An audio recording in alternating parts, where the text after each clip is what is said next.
Welcome back to Dark Tower YouTube, where we're doing a deep psychological dive into the magic, the mystery, and the metaphysics of Stephen King's magnum opus, The Dark Tower. We are covering the drawing of the three. This is the third chunk of the drawing of the three, talking about Shuffle, the first Shuffle, the Lady of Shadows, chapter 1, 2, and 3 in the Lady of Shadows. And this is the second part of that video because it's way too much to put into one video. I'm hoping I'm going to get it done in two. I don't know. I've got 31 pages of notes and we're on page 13. So let's see how it goes. I'm so glad you came back. My name's Michelle McEwen, in case I didn't say that. I might not have said it in the first video, but you know, who cares, right? I'm just some lady talking about the Dark Tower. That's good enough. It's good enough for me. Okay, so you're still with me. We are still on chapter 1 of the Lady of Shadows. We're still talking about Detta and Odetta getting introduced to her. So let's get back into it right away. In keeping how things work with this book, we are immediately entering Odetta's mind when we meet her. But unlike most of the other voices that we've encountered, this is not the voice of her brother, the airline stewardess teacher, her arch nemesis. It's none of those. She doesn't know who this is. But she has named it the Goad. And once we find out about Detta Walker, isn't it interesting to consider that the voice of the Goad might actually be Detta? Or is it just Odetta's true self? Again, I think though we're kind of hinting here that Odetta knows that something else is up. Something's going on. And later, we're going to see that Roland hears a voice that is also unnamed. So that's another similarity between these two characters. So that brings us to our next topic, which is exploring these similarities. So we compared Eddie to Jake, and we found a ton of similarities there. But Odetta, right off the bat, as we saw, seems to have more in common with Roland than with any of the New York City characters. She is a political activist. She's on a mission to change the world for the better. And I don't think it's a far stretch to say that Roland is a political activist of sorts. And he's trying to change the world for the better too. So he thinks. I mean, he's doing a shitty job, I would argue, but that's what is like his mission statement, right? Jake and Eddie are both gunslingers. I think that's fair to say. And Odetta's probably likely a gunslinger too, given the direction that this story is going in. But unlike Eddie and Jake, Jake was a school kid. Eddie was a jobless junkie. Unlike those two, she has a mission and a purpose in her life, and she's taking actionable strides towards it, just like Roland is. Also, just like Roland, and critically, she has a shadow side that is seriously fucking with her life. And it's something that Odetta is just not willing to take a closer look at. In fact, she's repressed it so much that it's become a completely separate personality. And that complete repression of this side of herself that she doesn't want to look at, that sounds a lot like Roland as well. In Jungian psychology, the shadow is an unconscious aspect of the personality that does not correspond to the ego's ideal of what I want to see myself as being. It leads the ego to resist it. I don't want to know about this shadowy figure who's dark and messing me up and saying weird things and making me look bad. I don't want to deal with that person. But I can't fully suppress it. And so people end up projecting their shadow out onto everyone else. And that definitely sounds like Odetta Detta. So that's a good fit for the Lady of Shadows. Jungian shadow is a fit for Odetta, I mean. But I think it matches up with our experience of Roland as well. Roland has just been spewing projections from the moment that we met him. And I think I already talked about that a little bit, so I won't beat a dead horse. But just like we've seen Roland really struggling with these good parts and his bad parts. He doesn't want to deal with the bad parts so much. Odetta seems to just be having this very similar struggle with these different warring facets of herself. Now, she's completely corridored them off, so it's a little different.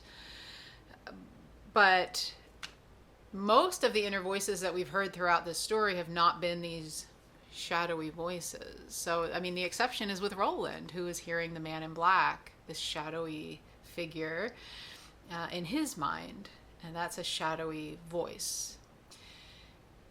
Odetta's shadowy voice, she called the goad, but is it Detta? And anyway, it's mysterious and it's dark, and she doesn't know what's going on, and we don't really know what's going on. But I think I'm going to have a whole episode about Shadow, Roland and Shadow, and the man in black as Shadow, and examining that, just sitting in that space. So stay tuned for that. If you missed my first Man in Black episode, I'm working with my new Dark Tower friend Ash, so we're going to continue and talk all about Jungian archetype, shadowy kind of stuff. So stay tuned for that, because that's going to be fucking rad. Okay, but let's dig deeper. Let's go deeper into the psychology here. I think that Odetta repressing, suppressing these shadowy aspects of herself is due in large part, if not completely, to her father.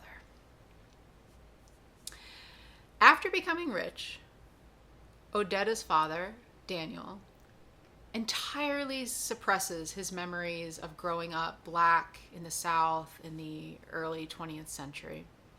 He refuses to talk about it with Odetta, despite her sincere request to know about this, and despite his wife's prodding as well. King writes, "All of that for him was buried away like dead teeth beneath perfect blinding white caps. He would not speak, perhaps could not, had perhaps willingly afflicted himself with a selective amnesia. The capped teeth was their life in the gray marl apartments on Central Park South. All else was hidden beneath that impervious outer cover. His past was so well protected that there had been no gap to slide through, no way past that perfect capped barrier and into the throat of revelation. Detta knew things, but Detta didn't know Odetta, and Odetta didn't know Detta, and so the teeth lay as smooth and closed as a Redan gate there also." So there's King directly comparing kind of what her father did with what Detta is doing. We're told that Odetta presses her father, really presses him on this point of his past only once. And this next passage is her father talking to Odetta after she asked him to share his story. King writes, "He had shaken his Wall Street Journal carefully, closed it, folded it, and laid it aside on the deal table beside the standing lamp. He had removed his rimless steel spectacles and had laid them on top of the paper. Then he had looked at her. A thin black man, thin almost to the point of emaciation, tightly kinked gray hair, now drawing rapidly away from the deepening hollows of his temples, where tender clock springs of veins pulsed steadily. And he had said only, 'I don't talk about that part of my life, Odetta, or think about it. It would be pointless. The world has moved on since then.'" Roland would have understood. Okay. The deal table. I looked that up and it's just some kind of weird white oak table or something like that. But like, Why does King say that? Because we're in a card game. It's the deal table. It has nothing to do actually with cards, except the name does. So he did that on purpose. That's a weird, specific detail. And the world had moved on. Well, there's our direct comparison between Odetta's father and Roland. Like the exact same language. Odetta had said, if there had been a time for gunslingers, that time had passed, which was almost the same thing. And we were like, aha, that's a similar kind of Rolandism. Well, here it is, direct Rolandism. And we get that same beat Roland would have understood right after we're properly introduced to Detta Walker. King writes, so sometimes she wondered, in a distracted sort of way, where she was when she wasn't here. But mostly, her needs were too sudden and pressing for any extended contemplation, and she simply fulfilled what needed to be fulfilled, did what needed to be done. Roland would have understood. Remember way back when I said, whenever the author repeats something, that it's a big signal for us to pay attention? Well, when we look more closely here at that double language, that's King connecting all four of these characters up together. We have this comparison between Roland and Odetta, Roland and Detta, Roland and Detta's father, and then all four of them just being very similar, having similar things going on. So that's for sure a thing here. In both of these specific instances, with Detta and her father, we're seeing a person who is unwilling to think about the past in any meaningful way. In the first case, Daniel Holmes considers it pointless. And in the second, with Detta, there's too many other pressing things going on in the here and now to be distracted by the idea of the past. Both of those instances sound exactly like what we've been seeing Roland do up to this point, whenever the topic of the past comes up, right? And we see that Odetta is also not interested in seriously considering her past, because she has these blank spaces where Detta lives. And Odetta comes up with these stories to explain them away, and she acts very nonchalant about it, and she's gaslighting herself and others. She really doesn't want to think too hard about it, and she gets pissy. She gets adamant when Andrew is badgering her with questions about where she went, and she gets pretty snippy with Eddie in chapter 3 when he's pushing her to fill in the gaps of why doesn't she remember where she was or what she was doing before she was drawn. In case you missed it, Odetta's mother's name is Alice, or Allie for short. So we have to pause here because that's not a mistake. Allie, for both Roland and for Daniel Holmes, is a character, a woman character, who's trying to bring forth some kind of reckoning with the past.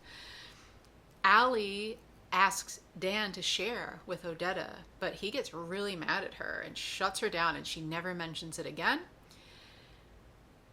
But she did try. She did want this reckoning of the past.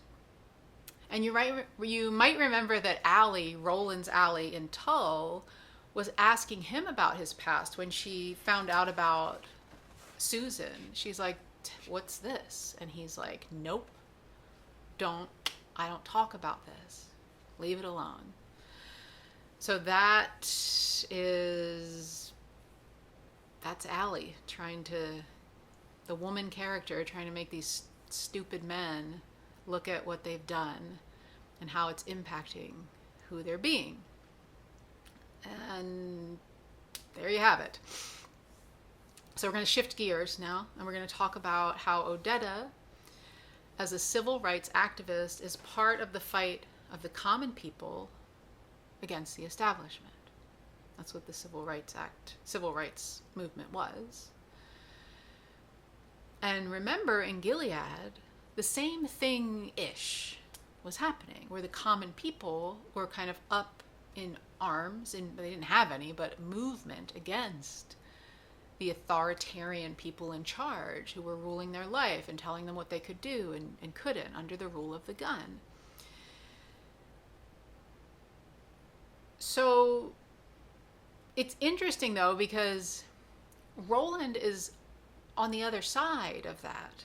So it's a similar fight, but on one side we have Odetta, who's like, we don't deserve to be treated like this, and we're going to stand up against you. And in Gilead, that thing is happening, but it's Roland that they're standing up against. It's the gunslingers that they're trying to take down in the name of the good man. And I wonder if this could be part of the reason that Odetta instantly dislikes Roland. Unlike Eddie and Jake, and perhaps Susan Delgado, we don't know about her yet, Odetta doesn't immediately fall in love with Roland. On the contrary, she is suspicious, she's fearful, she keeps her distance. So is this because she sees him inherently as part of the force that she's been working to bring down in Oxford? And if Odetta believes that there's no difference between the good and the bad shooters, that they're all bad, and obviously Roland is a shooter, and so that makes sense that he is a bad shooter. He's bad. So that could be an explanation for where Odetta's fear of Roland is coming from. I have a few other ideas about that. We'll get to that later. And we imagine that because the first chapter for our next episode is called Detta on the Other Side, we imagine that Detta is going to be introduced to Roland, and we'll have to see what her reaction is when she meets him. Okay, so we were talking about how Odetta's work in the civil rights movement may be some kind of parallel to Roland's work, but also possibly to the work that the people were doing to take down Roland and the gunslingers, right? So, but the question is kind of here, like, why this sort of work at all? I think we have Odetta working in the civil rights movement. This is her job. This is her passion. This is her life, because there's a lot of shadowy elements to this. So when we say the Lady of Shadows, it's not just that she has another side to her. She's also doing kind of shadowy work here. How many of you know the name James Meredith when I say it? As part of researching this episode, I went and looked up Oxford and just found out about what was happening and learned about the riots at Mississippi State University and how James Meredith was integrally involved in that situation. And it blew my mind because it's massive. It's such a huge thing that I didn't know about. And it's like, I learned about Rosa Parks. Everybody knows that name when we talk about civil rights movement. Why was I taught that in school? But this arguably way bigger situation with James Meredith, nothing. Or if I did, I don't remember it. It wasn't stressed. So I would go look that up. I think you should look that up. And if you don't know what I'm talking about, you're going to be like, oh, damn, that's serious. I mean, this is ultimately for a different podcast, and I'm sure people much smarter than me have done it. But if you have thoughts on this, please share in the comments. But it's just a good example of how there's this big shadow side to the civil rights movement. What was shown to the public at the time, how it was being reported, how it was recorded, and then how it's taught then and now. And I'm sure this varies depending on where you are in the country, in the world, or if it's talked about at all, if you know anything about this. So yeah, shadowy stuff happening, all right? All right. Okay, it's time to do a deep dive into the blue plate. Are you ready for the blue plate? This was introduced to us all the way back in the Gunslinger. And I'm just realizing I'm wearing blue and white, like the blue plate. I really didn't plan that, but I'll go with it. I should have told you I did it on purpose. Too late. I don't edit this. Okay. The blue plate. So, back in the Gunslinger, when the Man in Black was doing the tarot reading, he's talking about the Lady of Shadows. And he's kind of like out of nowhere, he's channeling, she broke the blue plate. And Roland's like, what, bro? And the Man in Black's like, I don't know. And that's it. But that's our signal. That's King's signal to us that the blue plate is significant in the Lady of Shadows' life. The blue plate is a china plate belonging to Odetta's Aunt Sophia, whom she knew as Aunt Blue. Because, why Aunt Blue? Because she liked the color blue. She fancied to like the color blue. Is there something in there about blue feelings of melancholia, sadness? Because it's not Aunt Green or Aunt Purple, it's Aunt Blue. And that color has a feeling, a vibration, if you'll allow that here. You have to at Dark Tower YouTube. Anyway, we learned that the blue plate was a gift from Odetta's mother to her much-loved sister on the occasion of her wedding. Allie was able to buy this plate, this for special plate. In other words, a plate for special occasions, because the Holmes family had become rich. Odetta's father had made a fortune inventing some kind of teeth capping procedure along with other dental procedures that were all the rage back then, I guess.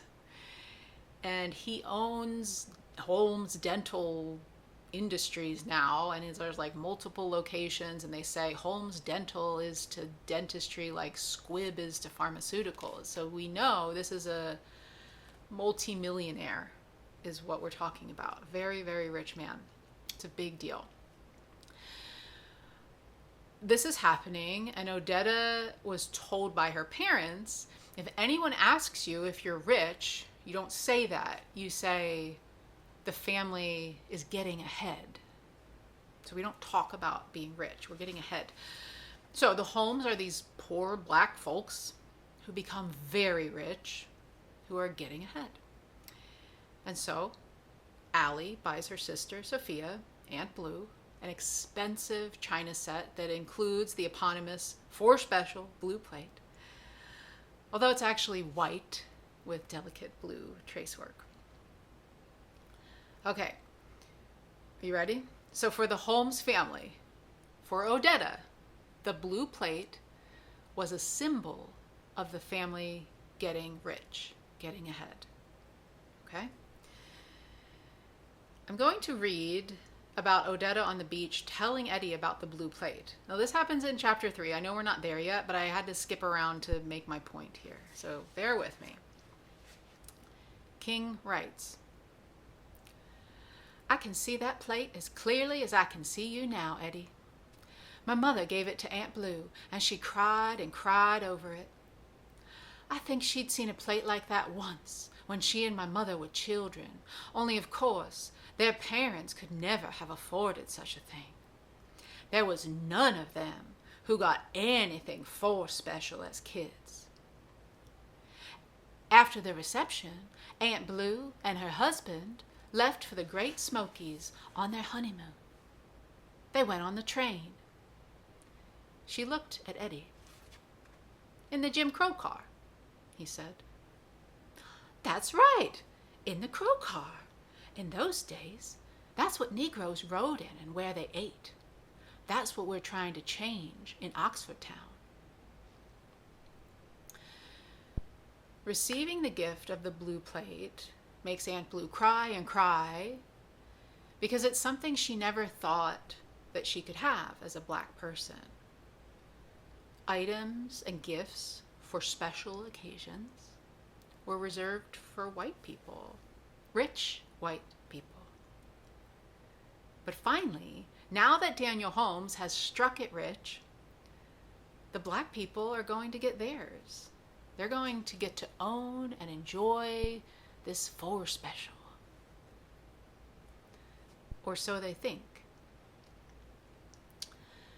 The blue plate is supposed to be a symbol of getting ahead for Odetta and her family. But in the shadowy reality of 1964, that idea is bullshit. Because, number one, the Holmes family still can't catch a cab because of the color of their skin. Number two, Aunt Blue still has to ride in the Jim Crow car because of the color of her skin.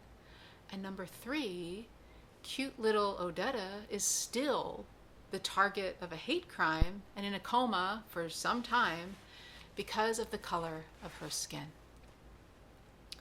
It's due to this foobar wedding situation charged with bigotry, segregation, and ending in senseless violence against an innocent child when this brick falls on her, but everyone's like, someone did that to y'all. That's how this ends, and that's where Odetta is born out of Odetta. Detta is the part of Odetta who can see that the blue plate is not a symbol of Black folks getting ahead, but instead, to her, it's an encapsulation of racism, hatred, cruelty. It is a reminder of when her innocence was destroyed and a fracture in her head happened and in her personality happened. Odetta had been strictly taught not to speak of these things. She had been modeled that by her father.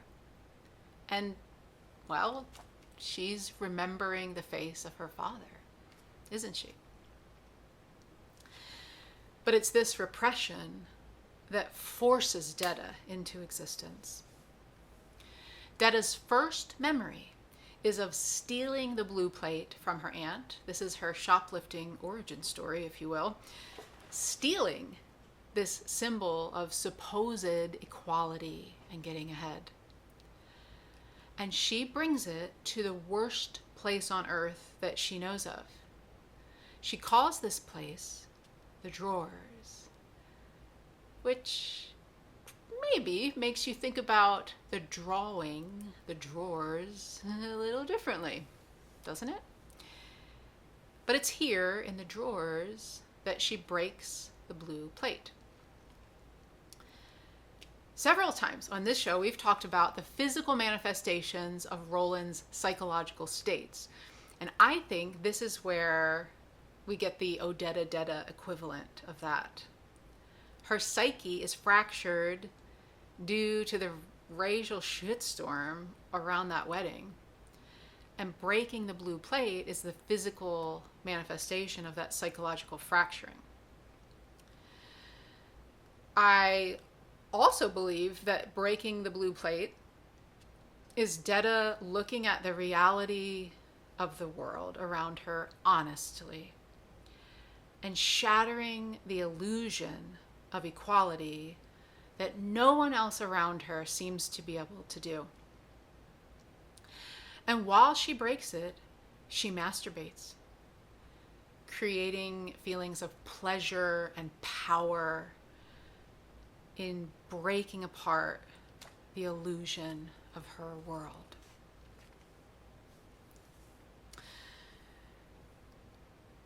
What do you think? Tell me what you think about the blue plate. I really thought long and hard about what this all means, and I think it fits. But there's always more than one interpretation, so lay it on me. And before we get back into the story, I just want to point out, we've said before how King ties sexuality and violence together. And I feel like this is another example of that, just to mark it down on your bingo card. Okay, we're still on chapter 1, guys. but we're going to check in with Roland and Eddie. Do you remember them? Yeah. What are they up to?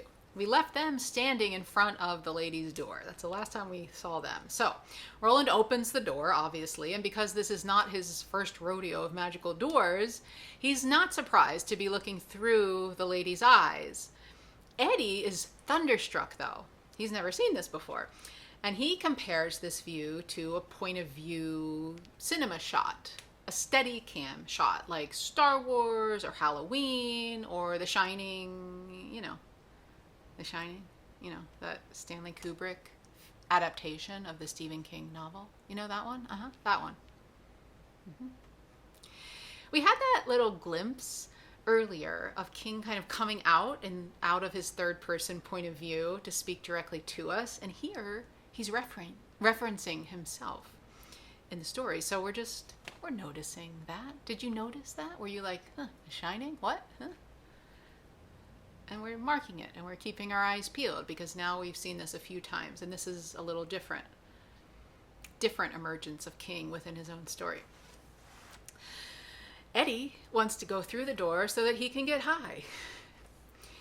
And he considered killing Roland to come through, right? He took his gun, and he's like, I'll kill you. But as he slowly is realizing, and as Roland has already known because he's Mr. Smarty Pants, Eddie can't kill Roland because if he kills Roland, the door disappears. And this gradually dawns on Eddie. They also both know that they can physically go through the door together, but Roland says no. Eddie swears he'll come back. He swears he just wants some Dunkin' Donuts and fried chicken. And he says, Roland, you owe it to me. I saved your life. I promise I come back. I know I'm a part of this whole tower thing now. Just let me go get the food and it'll be great. He's completely desperate and begging Roland for this. But Roland just keeps saying no. Finally, he's explaining to Eddie that he knows. He knows that Eddie wants to score. Okay, now remember way back when I was talking about Roland was being shuffled into Henry's position, and you'll remember that I said Roland was projecting his lousy qualities onto Henry. Remember this? This part right here is where that manifests, where we see this coming into fruition. This is where I think Roland pulls a Henry. King writes, Roland nodded toward the door. Until after the tower, at least, that part of your life is done.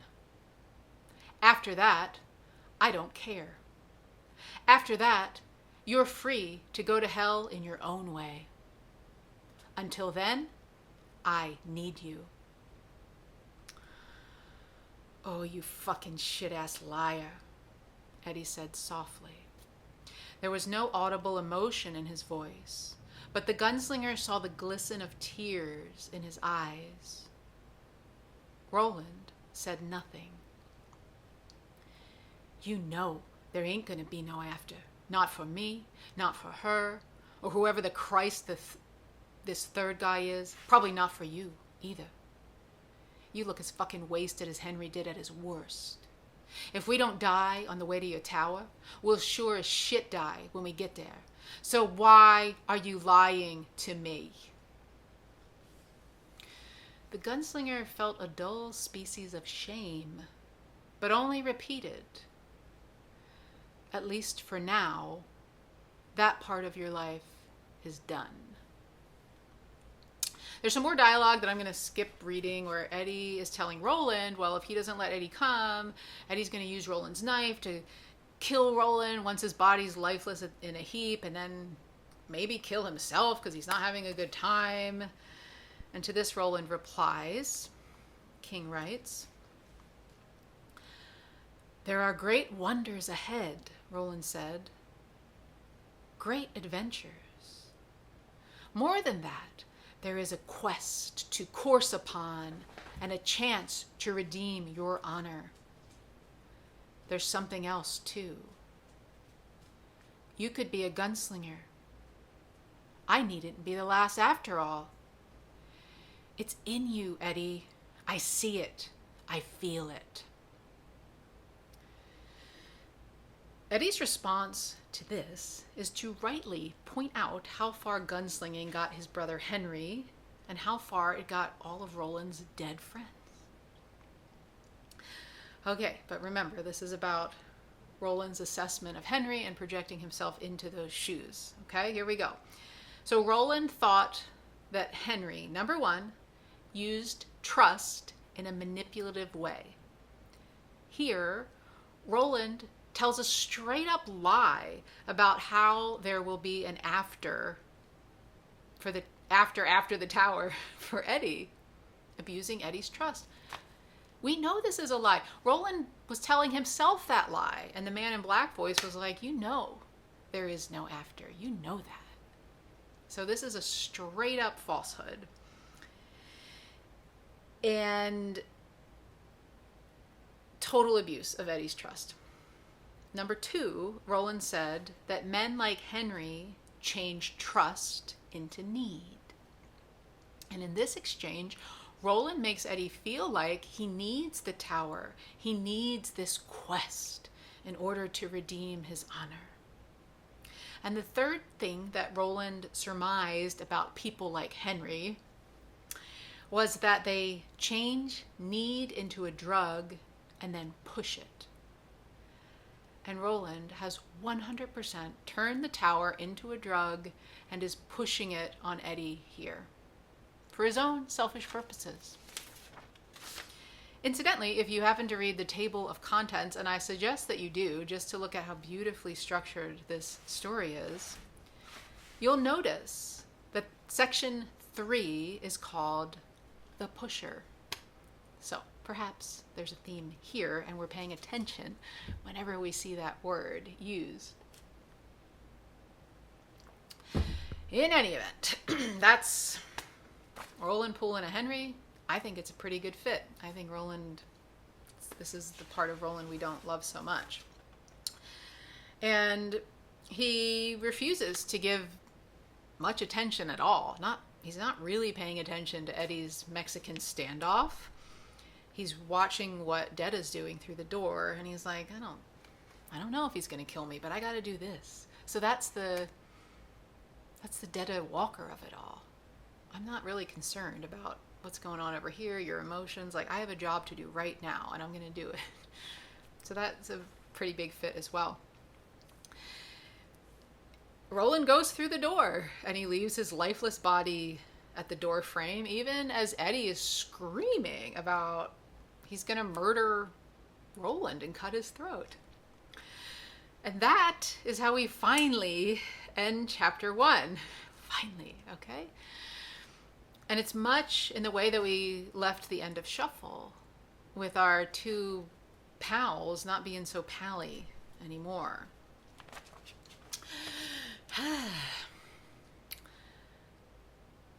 And now for something completely different. Chapter 2 of The Lady of Shadows is called Ringing the Changes. I had to look this up. Ringing the Changes is a short story written by Robert Aikman in 1955. It is about an annual event in this weird little small town, and this couple go to this small town. They don't know about this annual event where everybody rings the bells to raise the dead. And the dead all rise from the grave, and they come into town, and they have a dead people party, and sometimes they find living people to take back with them. So that's why did King call this chapter that? Well, this is our signal that we're talking about Deda rising to new life here. We were told she didn't have much of an existence up until this point, where this is the subway accident that we're going to be told about here. This is the incident that really revives her, that brings her back, that calls her back. It's the bell. Okay? So we're going to get the story of how she lost her legs being pushed in front of a subway train. I just want to pause and say the first time I read this book, I remember being like, what the hell is happening? Who are these people? What? Even though we were told earlier that Odetta lost her legs on August 19th, 1959, and this chapter starts with August 1959, that was our clue that, like, this is it. I just missed that. I quickly caught up with what was going on, but just to say, if you were like, huh? You're not alone. I'm kind of a dummy if I'm not really paying attention and doing a deep read. It takes me 6 times to read this book to get here, so. Anyway, once we realize what's happening, we're like, oh, George Shavers, the doctor, and Julio Estevez, the intern, or the paramedic. Yeah, like, we're going to hang out with them a little bit. And I love that the storytelling just switches up like this in the middle of the story and does make us go, oh, okay, totally new point of view now. New character that I don't know if we're ever going to see either of these guys again. Doesn't super feel like it. We learn that someone pushed Odetta down into the path of the train. She tried to crawl out of the way, but she wasn't fast enough. And the subway train cut her legs off, severed just above the knees. George, we are told, Dr. George, intern Dr. George, he almost quit trying to become a doctor after he had to work the scene of this awful plane crash. That plane crash is fictional, by the way. It's similar to some other horrific plane crashes, but it's not real, in case you were wondering. He is the first doctor to arrive on the scene, and he 100% saves Odetta's life. There was an older black woman who had tourniqueted off the severed stumps. They never say what happened to her legs, but dang. Okay, I don't want to think about that too much. But so she had tourniqueted off the legs and stood there like holding them until Dr. George came down on the tracks, and then he's tying off veins and arteries. Can you imagine this? I mean, when this becomes a show or a movie, this is going to be bloody. And he does his best there to get her to stop bleeding, and then he gets a bag of blood, puts it into her, and then pulls her up off of the subway station tracks into the ambulance. Why all of this George backstory? Huh? I think we're being led by King to think about Ka here. Because George just happened to decide not to quit his profession. And he also just so happened to be voluntold to work in this new hospital program that just happened to consist of a doctor riding around with paramedics. All of that could just, this could just be like, oh, King likes to do interesting backstories. I think it's what makes his novel so alive, and it makes us empathic to what's happening, because these are like real people with real experiences. So all of that could just be King doing this, except King makes a point of telling us that George was freaking out when he gets there, because this is a horrific thing to come upon. But then he, quote unquote, went cool. And he takes complete and utter control of this chaotic situation. And that is the same language that King uses when he's talking about the gunslingers who are going into battle fever. He calls it a coldness drops over them. And they just get focused on what needs to be done. They take charge of the situation and usually kick some ass, but they go cold. So I don't think any of these things are a coincidence. I really think that Ka put this man, this gunslinger-hearted man, in front of Odetta to save her life, because she has some stuff to get up to on the beach in Roland's world. And in this section, we are properly introduced to Detta, and we get to know her up close and personal. We spent a very quick time inside of her consciousness in the last chapter. We moved through the memories that she has as Detta's personality before the subway accident. But here's something I want to think about as we move into the character of Detta. And we're not going to move all the way through it until probably next time. We never heard Detta speak out loud until this incident. And so we don't know for sure that she talked the way that she talked before the subway accident. And then after the accident, the only time we heard Detta talk was when Roland opened the magical door and we're looking through her eyes. So let's refresh our memory of what Detta sounds like. So this is when he opens the door and he's half listening to what's going on in there. King writes, "How can I help you today?" This one. The owner of the black hands held up a white scarf with a bright blue edge. Don't bother to wrap it up, babe. Just stick it in a bag." "Cash or cash? It's always cash, isn't it?" "Yes, Miss Walker." "I'm so glad you approve, dear."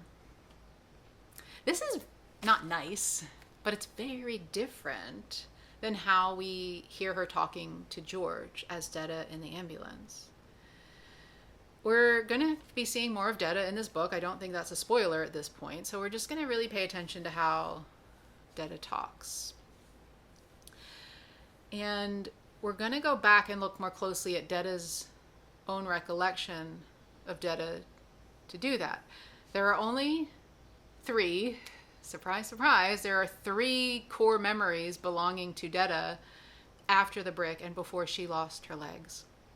Breaking the 4 special plate, teasing the white man, and then shoplifting a scarf at Macy's. All while pleasuring herself. But she doesn't speak during any of those dreamlike sequences. But she does think to herself once, so we get kind of her voice. And she says, "Well, I guess he ain't made enough to lay this foundation yet."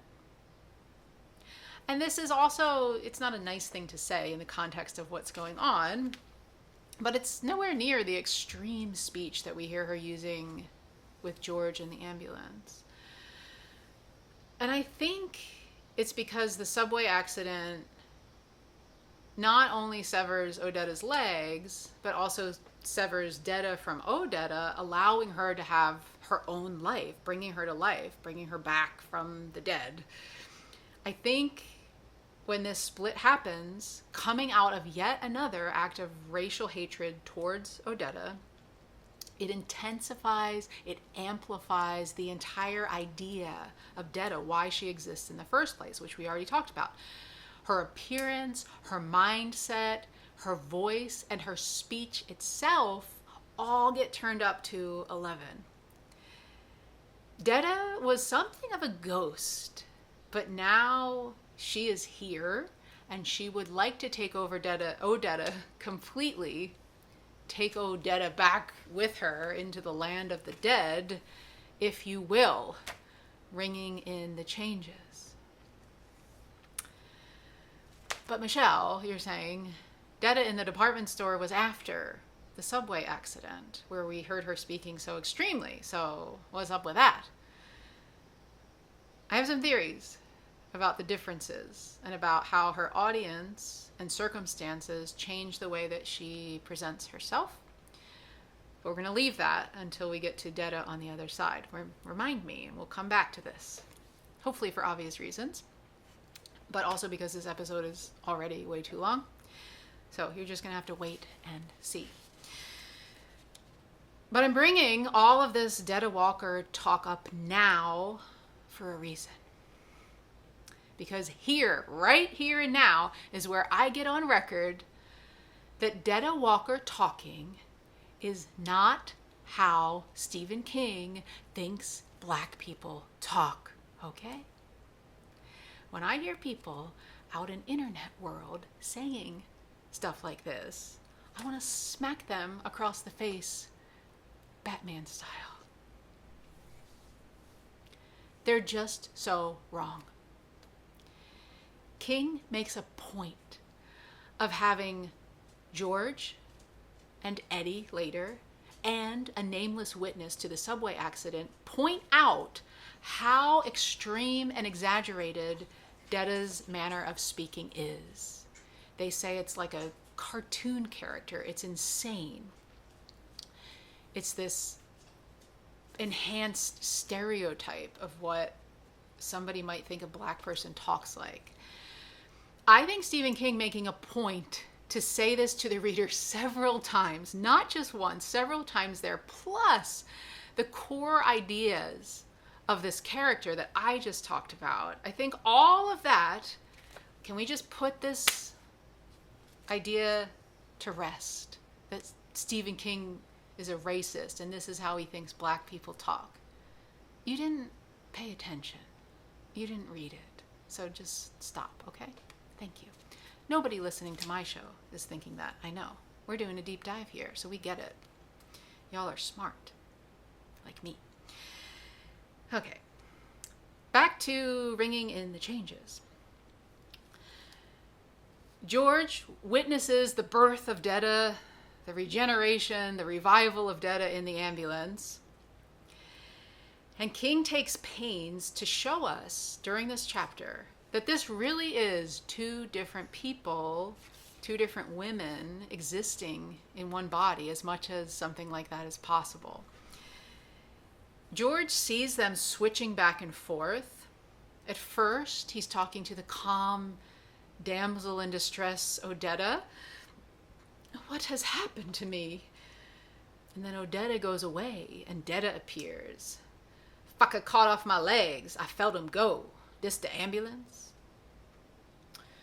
But notice how it was Deda who was present in the moment of the hate crime. She is the one who felt her legs being cut off by a subway train. So just sit with that for a minute, being consciously aware and remembering that that happened to you.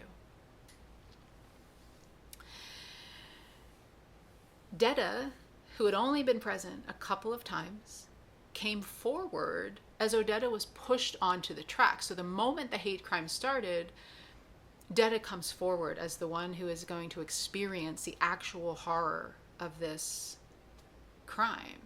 And it fuels her existence. It gives her a reason to exist in a way that she has never existed until now. She knows exactly what happened. She remembers it.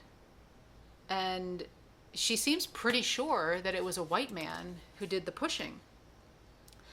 Odetta in the ambulance, just a few minutes later, reveals that she lost track of her memory when she arrived down on the subway platform. She asked George, "Have I lost my legs?" And she really doesn't know the answer to that.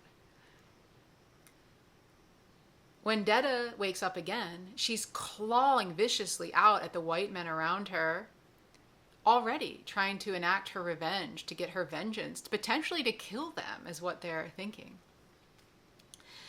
George tells us, while watching this shift, that when Deda wakes up the first time, he is looking at a different woman. And later, he describes Deda as, her face was monstrous, her eyes full of hell's own light. It wasn't even the face of a human being. So we're really set up in this chapter for the extreme separation of these two women and being called to see just how dangerous Deda became after this accident. So George saves her life, but he doesn't know what to make of or what to do with the split personality, and so he does nothing. And Julio makes him feel pretty bad about it by saying, "If you already gave her all the help you can give her, you should have let her die, Doc." And that is also just a key that this is bad. This is really upsetting and not a good situation for Deda to be in. Okay. At the end of this chapter, We're at the end of chapter 2. It's moving a little more quickly now. I might be able to do this in 2 episodes. Okay. At the end of this, King feels like he's given us enough information now about Detta and Odetta to reorient us to the time of the drawing. Roland knows how these magic door thingamajiggies work, and so he jumps right into Detta's consciousness, as we mentioned. King writes, when the gunslinger entered her head in Macy's, Detta screamed in a combination of fury and horror and terror, her hands freezing on the junk jewelry she was scooping into her purse. She screamed because when Roland came into her mind, when he came forward, she, for a moment, sensed the other, as if a door had been swung open inside of her head. And she screamed because the invading, raping presence was a honky. She could not see, but nonetheless sensed his whiteness. This is fascinating because unlike Eddie, Detta immediately knows that someone is in her mind, and she knows that it's a white man, and she's right. And the word raping is being used here. That's a big word, but that's what's happening. This is a forceful taking of Detta's mind against her will. And this is Detta's introduction to Roland. So we're going to see how that works out for him, I suppose. But in the next chapter, like I've mentioned, we're going to examine how Odetta doesn't like Roland right from the start. And earlier I said one theory is that it's because Roland is the bad shooter that's against everything that Odetta is fighting. The shooter represents everything that Odetta is fighting her battles for. But another theory, totally possibly going on at the same time, is that because the door has been opened between these two personalities as they come through, Odetta can maybe relate to Detta's feeling of being taken by force by a white man. That door is open now and they sense each other. So on some level, Odetta is aware that Detta is being taken against her will. The other part here is that Roland opening up Detta's consciousness in some way allows her to sense Odetta, and that makes her scream just as much as this white man in her mind. Because she's screaming, people in the store notice. Roland takes over. There's a great wheelchair chase scene, and they go into the dressing room. Roland, Detta, the wheelchair, all disappear from the Macy's dressing room, leaving the security guards quite befuddled. And that brings us to chapter 3. We're on the home stretch here, team. And this is Odetta on the other side. Interestingly, in the subway, it was Detta who took over when the traumatic event occurred. But here, Detta was in control. But when they come through the door, Odetta takes back over. Roland thinks it's odd that under these crazy circumstances, this woman who was pushed through a magical doorway is not quickly asking, "Where am I?" Instead, it's Odetta Holmes who shows up and asks almost pleasantly, "What exactly are you planning to do with that knife, young man?" This is Odetta talking to Eddie, of course, who was holding the knife to Roland's throat, where we left him seconds before this whole sequence, because this was a very fast drawing this time. No choice there, really. Turns out that Eddie is not going to kill Roland, surprise, surprise, and he gets rid of the knife. But now Odetta does start asking these questions we expect, but she throws in this curveball of, "Who am I?" before she even asks who they are. And this makes Roland go, WTF. So I'm still kind of wondering why this switch happens when they come through the door. Why doesn't Detta just remain fighting Roland and then fight Eddie and Roland? Isn't that what she's all about? Is it because she's no longer in imminent danger? Is it because she doesn't know what's going on and Odetta might be able to handle that better than Detta? Or could it be that Roland exits her mind as they go through the door, and we were told that that doorway had swung open between Detta and Odetta, and now the absence of Roland in her consciousness left an opening for Odetta to come through. And it's easier for her now to move and take control. We were told that Odetta's usually in charge. Detta's been coming forth more and more, but Odetta's usually the one that's in charge. And perhaps it was just easier for her to do this. If you have any interesting ideas about why it's Odetta that jumps back into control, tell me in the comments, because this is an interesting question that I pondered a bit. So Odetta's asking where she is, who she is, and she doesn't remember anything about being the Detta personality in Macy's. And that throws Eddie for a loop. And Eddie's asking Roland, why doesn't she remember that? And Roland's like, I don't know, I guess she's in shock. That doesn't really answer the question. King tells us that Eddie had a shock of his own as he watched the action through the magical door. We get King referencing The Shining for a second time. He's describing how looking through Detta's point of view, moving in the wheelchair, is like Danny Torrance's point of view shot on the tricycle, moving through the halls of the Overlook Hotel. So there it is again, okay? Okay, Stephen King, we see you. We see you. That wasn't what shocked Eddie, though. It was cool, but it wasn't what shocked Eddie, though. Just pointing out that we're in a world where Stephen King and Stanley Kubrick are forces to be reckoned with. I'm going to read what made Eddie feel so strange, what shocked him. King writes, "One black hand flew out and slammed the door open while the male voice, a cop voice if Eddie had ever heard one, and he had heard many in his life, behind yelled for her to quit it. That was no way out. She was only making things a hell of a lot worse for herself." And Eddie caught a bare glimpse of the black woman in the wheelchair in the mirror to the left. And he remembered thinking, Jesus, he's got her all right, but she sure don't look happy about it.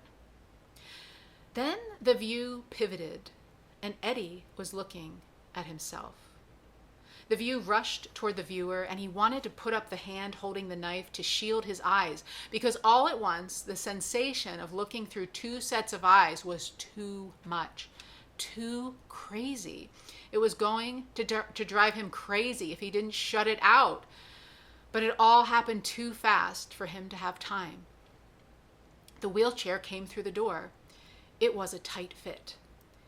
Eddie heard its hubs squeal on the sides. At the same moment, he heard another sound, a thick, tearing sound that made him think of some word. Placental.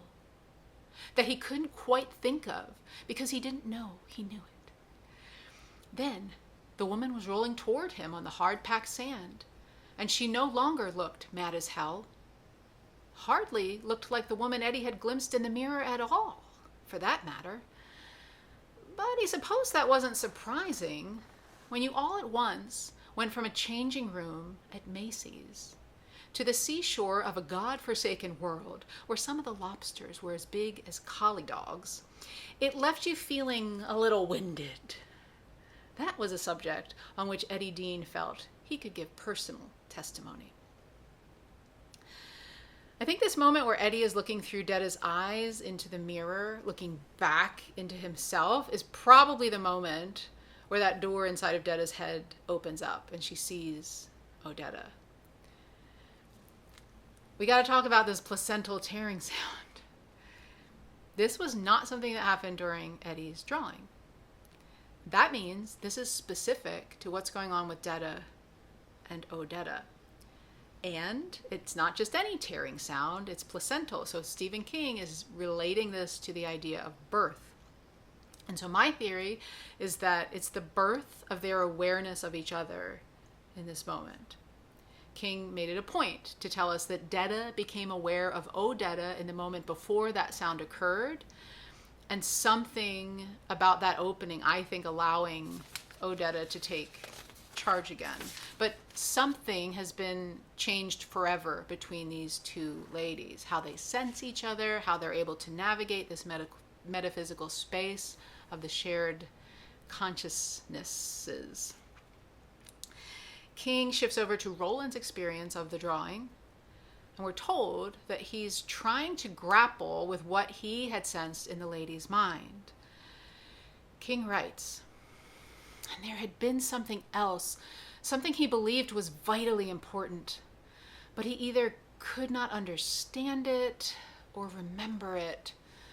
Something like a glance. The doorway itself, only in her mind, something about, you broke the 4 special, it was you. Some sudden burst of understanding, as it studies when you finally saw. And that's where Eddie interrupts him, chiding him for not going to Odetta to comfort her because she's crying now in her confusion. But Roland's brief and interrupted assessment, as he's trying to understand what is going on, I think his assessment matches up to what King is telling us without telling us in terms of this placental sound. He's pointing out the fact that there has been a fundamental shift, that both of these women know each other now. Odetta has seen Detta. She sees the side of herself that broke the blue plate. And we already have been told that Detta sensed Odetta when Roland came in. So to sum all that up, there has been a big ass shift, a birthing of a new dynamic here. We will see what comes of it as we continue to read. But now, we're going to get to, I think, probably one of the most important passages of the book. It is long, but I'm reading it all because I do think that it's a huge key to the character of Roland. This is where Eddie comforts Odetta while Roland is looking on. King writes, she hugged him and wept, and Eddie held her and rocked her, and Roland thought, Eddie will be all right now. His brother is dead, but he has someone else to take care of, so Eddie will be all right now. But he felt a pang, a deep, reproachful hurt in his heart. He was capable of shooting, with his left hand anyway, of killing, of going on and on, slamming with brutal relentlessness through miles and years, even dimensions, it seemed, in search of the tower. He was capable of survival, sometimes even of protection.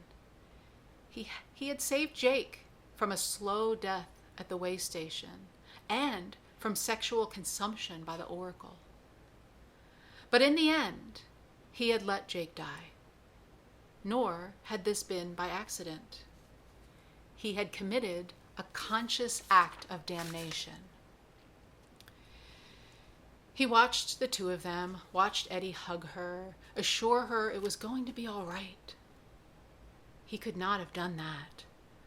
And now the rue in his heart was joined by stealthy fear.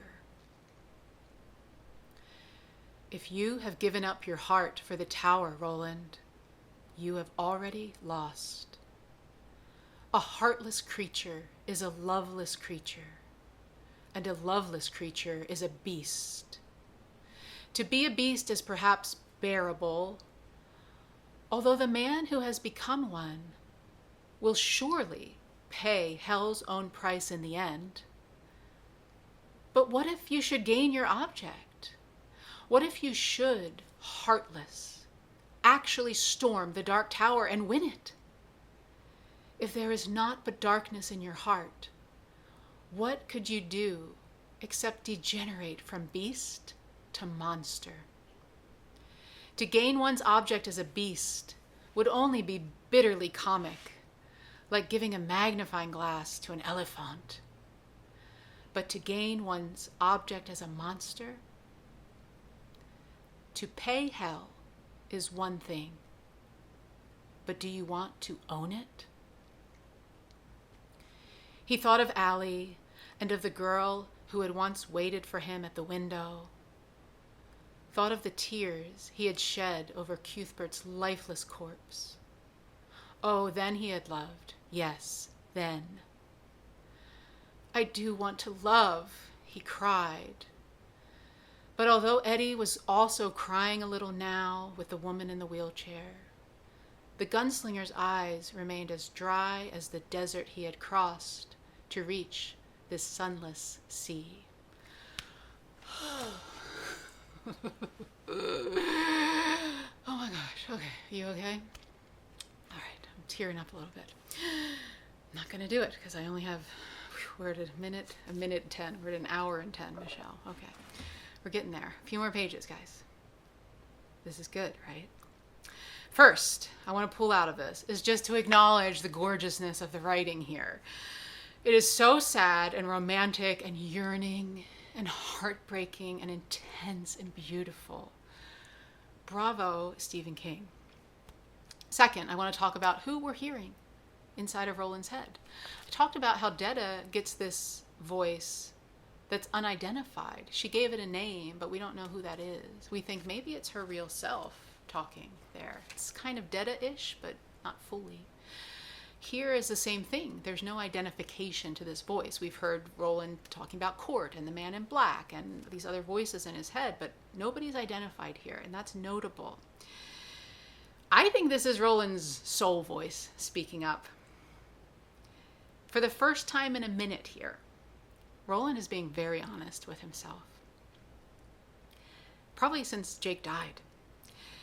And he's listening to this voice, asking him about who he is, who he has been, where he's trying to get to, who he wants to be on the way, and who he wants to be when he gets there. This is that inner, still, small voice perking up for once, loud and clear. So I think it's wonderful that it's still intact. I'm so glad to hear from this part of Roland. Because we haven't had a ton of empathy for Roland since he dropped the kid. But let's love on him a little bit again here. Roland, at his core, wants to love. He wants to be loved, just like we said about Eddie, just like we surmised about Detta. He does not want to be the beast that he feels he is deemed, that he's destined to be, damned to be. And he knows he definitely doesn't want to be a monster. He knows these things. He feels them strongly. And we see that redemption is possible for him because he's done it all before. He's loved before. All of these people. And then Allie, who wasn't that long ago, all things considered. And of course he loved Jake. But that's the big dilemma, isn't it, Jake? We haven't talked about Jake much. But this whole thing is really centered around Roland's decision to drop that child under the mountains, to not choose love in that situation, which arguably turned him into a little more of a beast. And dang, was he punished for it. But thank God, Roland is at least thinking about these things again, right? He's taking a decent chunk of time here to contemplate the love in his heart, the lack thereof, how it used to be there, and how he yearns for it still. It's critical for Roland to ponder these things, as this is what will prevent him from turning into the monster that he wishes to avoid. And we can all take a lesson from Roland here. Do this kind of self-reflection. Sit in your darkness. Shine some light on it. This is going to help you shift out of beast monster mode back into a better version of yourself. So, I'm back on Team Roland. Where are you? I'm rooting for him to choose this love that he deserves. Even though he fucked up big time, he knows that it was wrong. He still wants to be redeemed. And I believe that everyone is capable of redemption. Everyone deserves a second chance. What do you think? What can Roland do to open his heart, though? We're going to be watching Roland, obsessed with Roland in his quest for the Dark Tower and for love.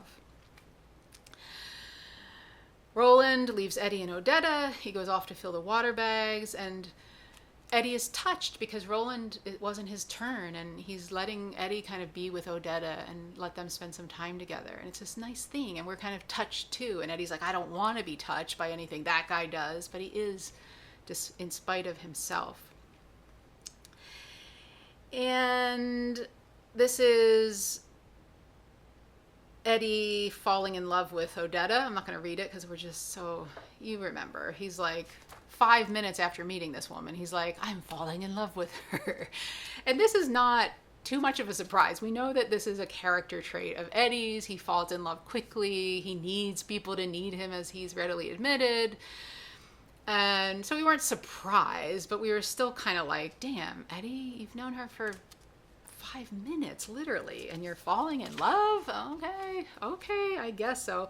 But that does contrast nicely with Roland's preceding lament about how challenging it is to fall in love. And Eddie's like, nope, got it, done. The rest of this chapter is pretty much Eddie trying to convince Odetta that this is real. They're exchanging little bits about their past and cultural references, and it's really kind of this lovely meet cute Stephen King style. I like it a lot. Odetta shares with Eddie her brick concussion story, and she's thinking, I got hit on the head in Oxford, and that's why this is happening to me, or else I've gone insane. And Eddie's curious about the brick story, so this is where she relays the blue plate wedding disaster that we dissected earlier. Odetta's being super false here, though, and it's notable because the way that she's talking, the words she's using, they're just ringing like overly positive. She's smiling, she's laughing. The blue plate was such a lovely gift. It was such an amazing wedding. And yes, they went on the Jim Crow car. Sure, I got hit in the head and almost died, but at least it was after the wedding, so I didn't ruin anything. Like, ugh, it's a little too much, and Detta's inside like, oh, hell no, bitch, not this bullshit again. Dang it, guys.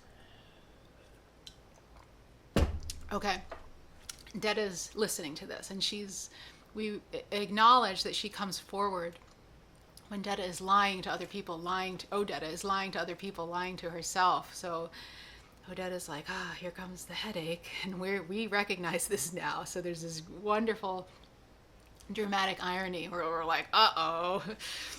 And we also see Odetta coming up. She gets a little snippy with Eddie when he's like, oh, I was a heroin addict. And she's like, you don't seem like a heroin addict.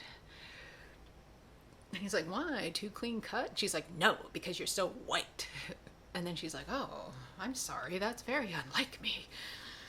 And it is. It's Detta speaking. So not only is she getting this headache, but I feel like Detta is starting to emerge physically at this point in the story. Also, I want to pull this out. Eddie says to her, well, she apologizes. She's like, oh, that was very unlike me. And he says, it's all right. She says, it's not. It's like a white person saying something like, geez, I never would have guessed you were black, to someone with very light skin. You like to think of yourself as more fair-minded, Eddie said. What we like to think of ourselves and what we really are rarely have much in common, I should think, but yes, I like to think of myself as more fair-minded. So please accept my apology, Eddie. So I just think it's funny on a close read like this where Odetta's basically saying that who she's presenting herself to be and who she really is are two totally different people. It's what we've been saying all along. On some level, she is aware of this split, unconsciously perhaps. But now that door is open, I think she's more conscious of it. I said we were going to bring up the fact that Odetta doesn't like Roland right off the bat. There's an example of this where she's kind of shivering when she talks about him. And this one I'm going to read to you because this is another King kind of amplifying to us, hey, she already hates this man. She doesn't know him. He brought her through the door and then he walked away. She has not encountered him, but she really doesn't like him. This is Odetta and Eddie talking. There is no discontinuity in your consciousness. There is a very large one in mine. I don't understand. I mean, you can account for all of your time, Odetta said. Your story follows from point two, the airplane, the incursion, that by him. She nodded towards the foothills with clear distaste. So that's big. She really doesn't like Roland, okay? And what else? So Eddie's just getting mad at her because he's like, you just are anytime anybody tries to poke holes in your story, you're just shutting them down. And then he calls her Detta. You gotta wise up, Detta. And she's like, don't call me that. And he's like, oh my God, sorry. So it's getting intense. And there's emotionality going on here. And Detta heard her name. And she's like, okay. So this is all ramping up pretty quickly. The headache's getting really bad. No surprise. And she's like, I'm out. I don't want to talk about this anymore.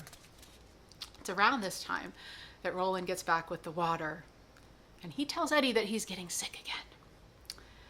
They didn't take enough of the Keflex to beat the lobstrosity bug. Almost done, I swear to God.